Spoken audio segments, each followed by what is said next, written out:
ইস্তেগফারের সাথে লেগে থাকতে পারলে 1 নাম্বার হচ্ছে বিপদে পড়লে আপনারে মুক্ত করে দিবে কে? 2 নাম্বার ওয়ামিন কুল্লি হাম্মিন ফারাজা, যে কোনো ধরনের টেনশন, হাইপার টেনশন থেকে বাঁচায় দিবে কে? আমাদের তো টেনশন মেনশন নাই না? আছে।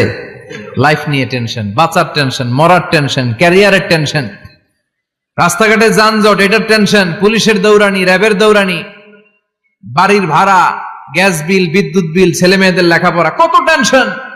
এই সব টেনশন থেকে আপনারে মুক্ত করে দিবে কে? 3 নম্বরে ওয়ারযুকহু মিন হাইসু লা ইয়াহতাসিব, এমন জায়গা থেকে আল্লাহ আপনার রিজিকের ব্যবস্থা করবে আপনি কল্পনাই করতে পারবেন না। সুবহানাল্লাহ পড়ে। 4 নম্বরে সবসময় ইস্তেগফার যদি পড়া হয় আল্লাহর কোনো আযাব ওই বান্দার উপরে আসে না।